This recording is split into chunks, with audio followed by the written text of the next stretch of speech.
pas mal de temps. Mais au final, quand ça touche les femmes, ça nous touche tous, ça nous touche tous au final, parce que on a tous une mère, on a tous une sœur, une tante, une cousine, on a tous des filles, on a tous quelqu'un, on a tous une femme à côté de nous qui fait qu'on on se sent directement concerné. T'es déjà allé au Congo? C'est là-bas que tu as rencontré le docteur Mukwege? Je suis allé plusieurs fois au Congo. La première fois que je suis parti, c'était avec ma mère et un de mes petits frères. C'était en 98. T'avais quel âge? J'avais 7 ans à cette époque-là. C'était la première fois que j'allais à Kin. Et j'ai que des bons souvenirs. Après, malheureusement, cette première fois-là, j'ai dû écourter les vacances parce qu'on a dû fuir la guerre civile qu'il y avait là-bas.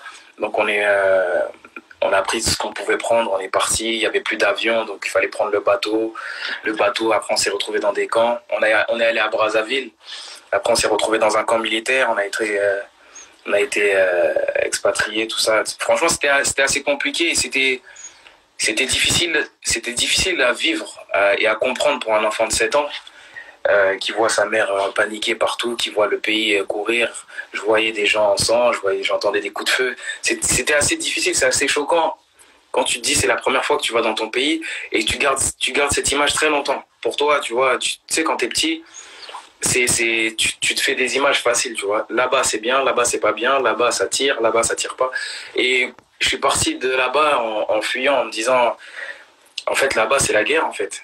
Donc, quand ma mère me parlait du bled et me disait, vous avez la chance d'être là, en fait, c'était pas que des mots. Je savais exactement ce qu'elle me disait parce que, ouais, j'ai la chance d'être là. Ici, j'entends pas de coups de feu dehors. On fuit pas de guerre, tu vois. On meurt pas de faim, tu vois.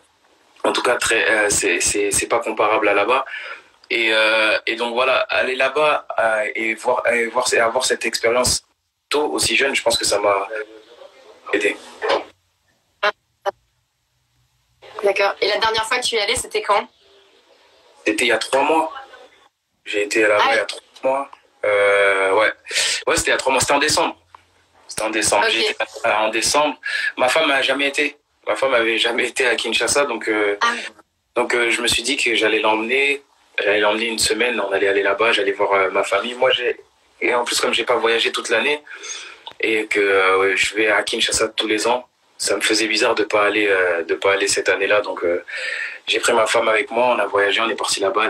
Elle a surkiffé, elle voulait plus rentrer. Elle veut y retourner sans moi maintenant. Tu lui as fait rencontrer le docteur Mukwege? Non, elle a pas pu le rencontrer malheureusement. C'est assez difficile de rencontrer le docteur parce que sa cause est perturbée, on va dire. Sa cause est perturbée, elle est dérangée, et c'est pas tout le monde qui est d'accord avec lui. Ça fait que il est jamais vraiment tout le temps sur place, au même endroit. Il se déplace beaucoup pour être difficilement localisable. Donc c'est en danger aussi. Il a été victime de plusieurs attaques. Exactement. Beaucoup de menaces à l'origine de plusieurs attaques. C'est pour ça qu'il reste jamais au même endroit et que c'est assez difficile de le capter. De le capter, exactement. Si ça te va, on va accueillir Maud Salomé-Kila, qui travaille à ses côtés, notamment sur la communication. Elle va nous parler de leurs engagements, de leurs actions, et puis finalement du docteur Denis Mukwege. Il fait tellement de choses que je ne sais pas si on peut le résumer. Je la fais entrer dans la room. Vas-y. Je savais même pas qu'on pouvait faire des appels à plusieurs. Tu m'apprends quelque chose là? Si, on peut en faire à 4 maintenant. Ah ouais.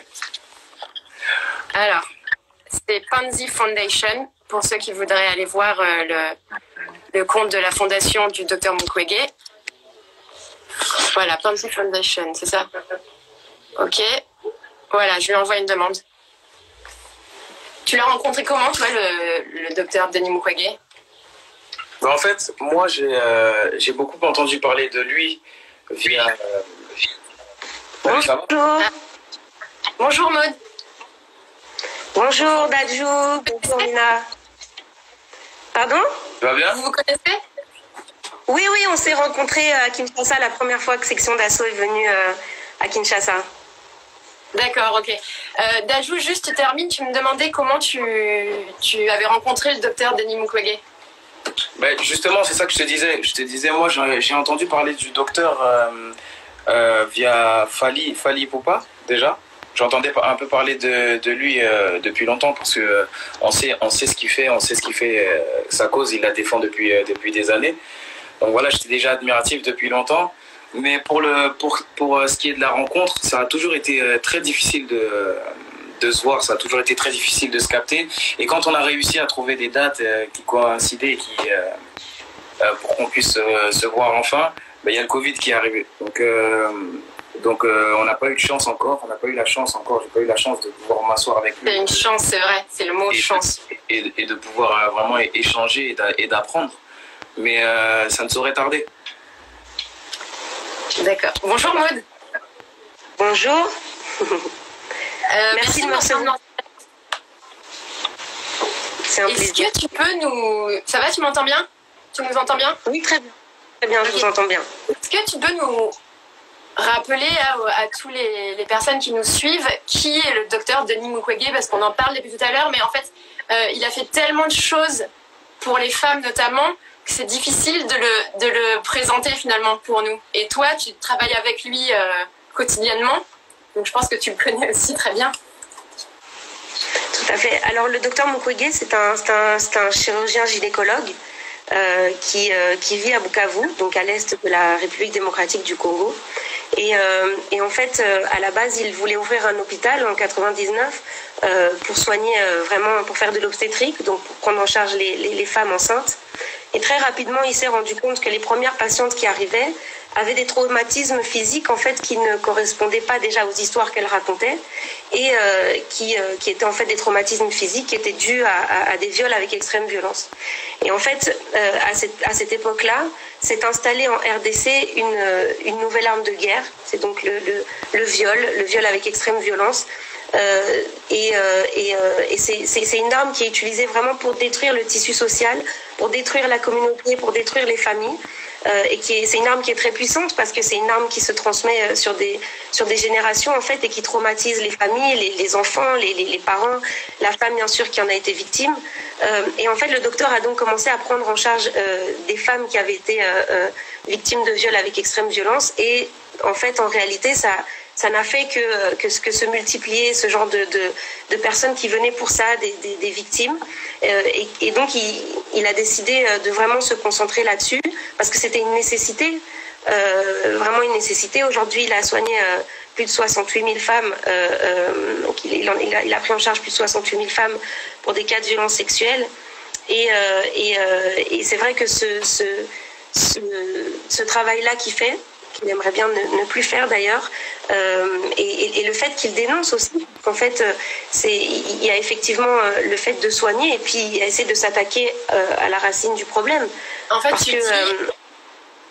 pardon, je t'ai coupé, mais tu dis qu'il dénonce, c'est un job qu'il aimerait bien ne plus faire, réparer les femmes. Il y a aussi dans son approche, dans son travail d'adjoint, enfin corrigez-moi si je me trompe,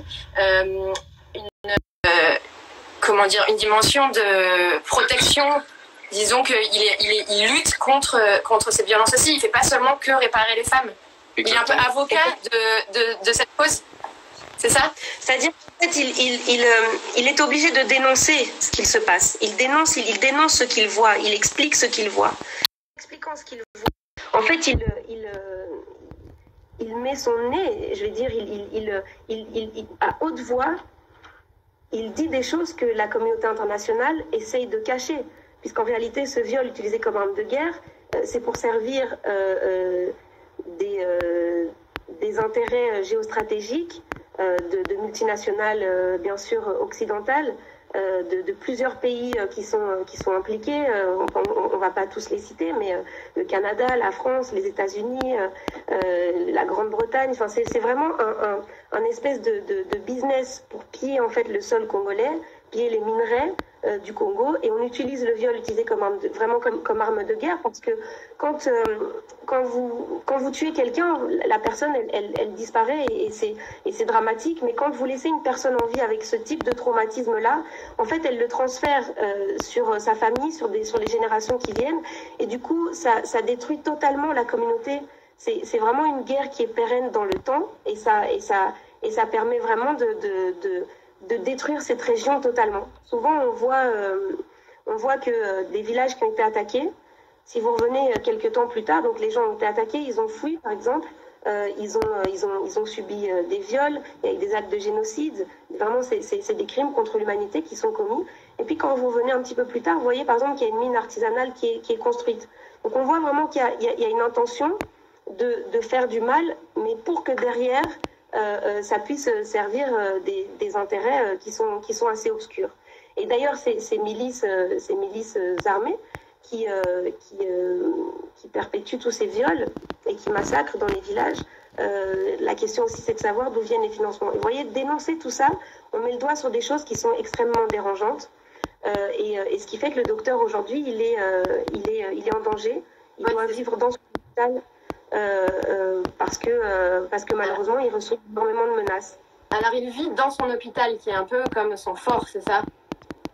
Il vit avec les femmes qu'il soigne, il a sa maison à côté. Dans l'enceinte de l'hôpital, il a sa maison. En fait, il a subi un attentat en 2012. Il y a échappé. Et donc, depuis ce moment-là, il s'est installé dans son hôpital. Et du coup, il est vraiment en contact permanent, encore davantage avec les survivantes, avec les malades. C'est pour ça, Dadju, tu disais que c'était difficile de le rencontrer. C'est parce que, à force d'être engagé à ce point... Quand tu t'engages, et c'est aussi pour ça, c'est aussi une des raisons pour laquelle moi je le respecte beaucoup, tu vois. C'est vraiment super compliqué, super difficile, parce que ça se limite pas, malheureusement, ça se limite pas qu'au viol.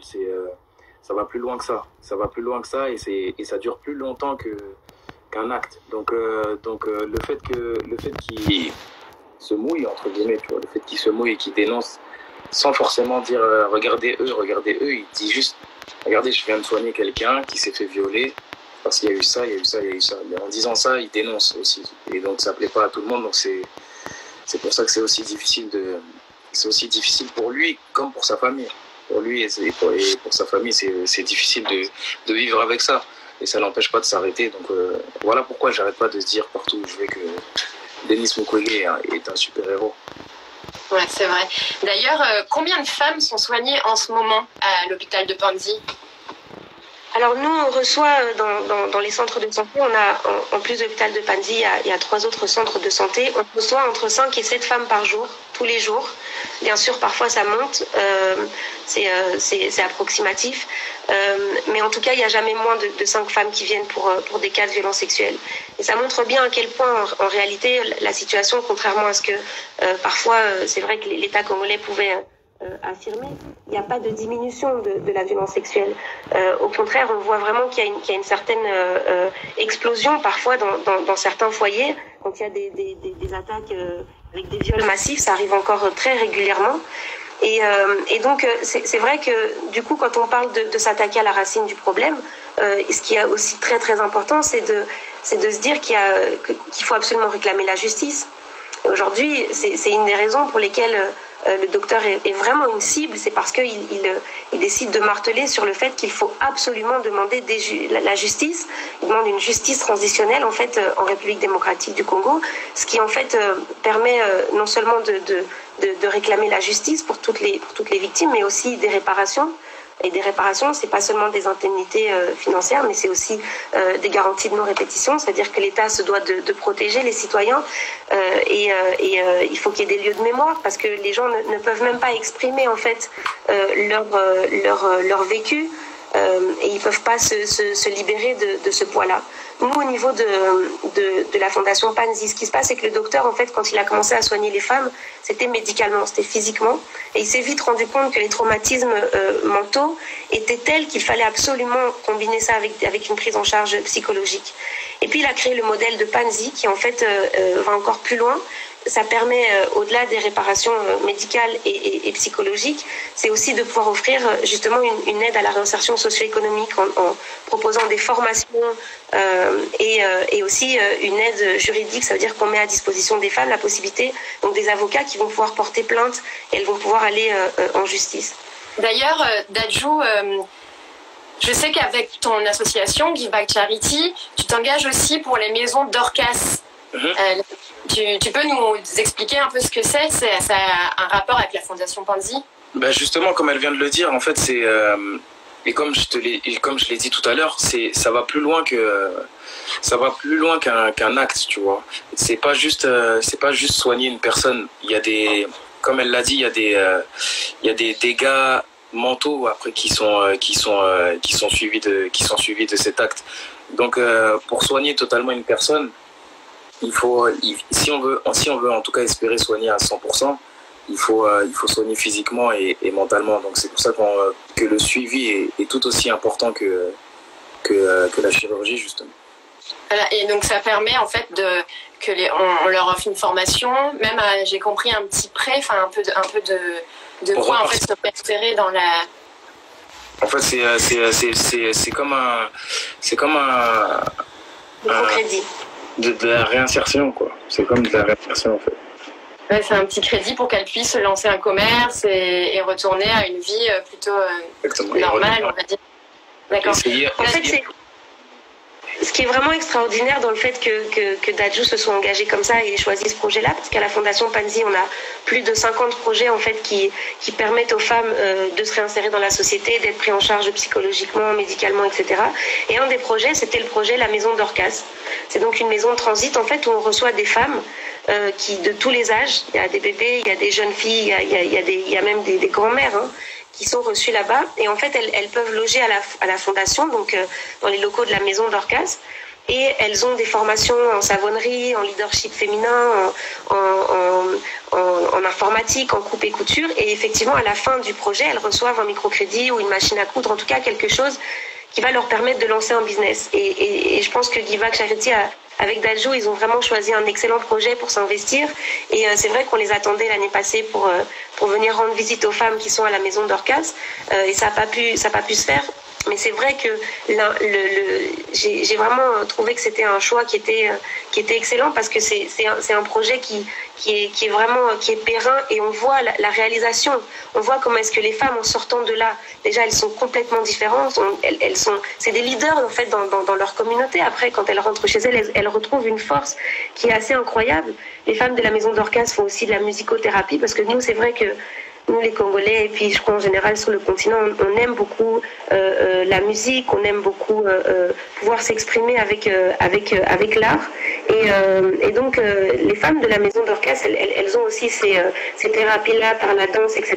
Donc c'était pas un choix, je crois, anodin de la part de l'équipe de Dadju, et j'ai vraiment hâte en tout cas que toutes les femmes de la maison Dorcas puissent le rencontrer aussi. Ouais, moi aussi, j'ai vraiment hâte de pouvoir enfin les rencontrer. Dadju, je vais te demander quelque chose. Je sais que tu as créé composé une chanson en l'honneur de ces femmes. Mm-hmm. Est-ce que tu peux nous la chanter ici en live sur Brut? On veut du live? Ouais, on veut du live là. On va voir si c'est pour de vrai. Ok, ça fait rien. Moi, si à Congo, Nayebi omoni parasi, laisse-moi te soulager. Moi, si à Congo, Nayebi omoni parasi, laisse-moi te soulager. Sikaba oyo bakandisi, yonanga tokokota te. Kotema na yo natondisi, maloba ekokota te. Moi, si à Congo, Nayebi omoni parasi, laisse-moi te soulager. On attendait. Merci.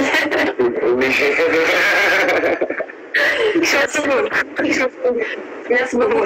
Alors, pardon, on a beaucoup de messages en commentaire, et il y a des gens qui demandent à ce qu'on rappelle le nom de la fondation et où elle se situe. Maud. Alors la fondation Panzi se situe à Bukavu, dans la ville de Bukavu, qui est donc à l'est de la République démocratique. D'accord, merci. Dadju, mais j'ai une question aussi. Tu racontais dans une interview que à l'âge de enfant, tu t'es retrouvé à la rue avec ta mère et tes frères et sœurs. Ouais. Et est-ce que tu as reçu de l'aide? Bien sûr, j'ai reçu de l'aide de beaucoup de gens, de beaucoup de monde. J'ai reçu de l'aide de proches à moi, de mes amis. qui ont partagé à manger leur nourriture avec moi. J'ai reçu l'aide de ma conseillère, ma CPE, à mon collège, qui, quand on nous a expulsés, quand on était à la rue, qui nous a pris et qui nous a emmenés à la mairie pour faire un scandale là-bas et pouvoir nous trouver une maison. Elle s'est aussi levée pour demander aux profs, à tous les profs du collège, de rassembler chacun 5 euros, 10 euros pour qu'on puisse acheter du lait, acheter de quoi vivre en fait. Donc de l'aide, j'en ai reçu beaucoup. D'où le nom de l'association Give Back Charity. C'est ça. Qui veut dire rendre en fait, rendre cette charité, rendre tout ce qu'on a pu m'apporter. Moi, si on m'avait pas aidé, je serais pas là aujourd'hui. Donc j'espère pouvoir aider ne serait-ce qu'une personne qui puisse dire la même chose dans 10 ans, en disant voilà, comme Dadjo m'a aidé, moi aussi j'ai envie d'aider une centaine de personnes, des milliers, des millions. Et donc voilà. Et justement, comment on peut aider via ton association Give Back Charity? Comment aider, financer et faire des dons à la Fondation Panzi?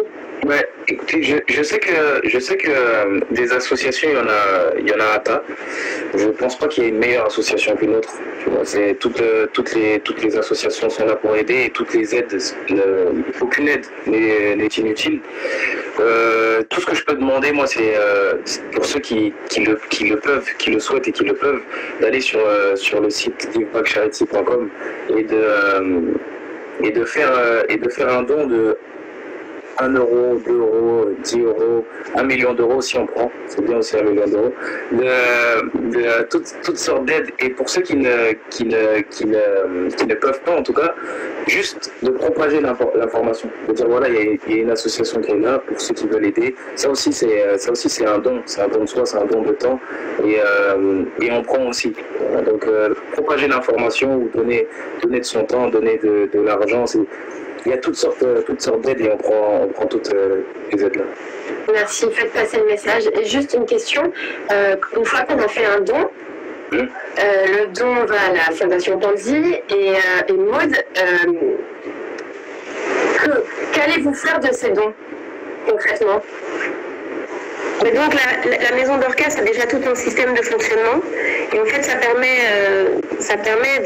de recevoir plus de personnes, ça permet de prendre en charge plus de femmes, plus de fillettes, plus d'enfants, d'avoir peut-être plus de formations aussi diverses et variées, puisque pour l'instant il y a déjà beaucoup de formations qui sont proposées, mais on cherche à les étendre évidemment, et puis ça permet aussi de payer les gens qui vont donner tous ces cours, les gens qui vont former, ça permet de nourrir aussi, puisqu'en fait les femmes qui viennent, on reçoit plus de 3000 femmes par an, et en fait elles sont prises en charge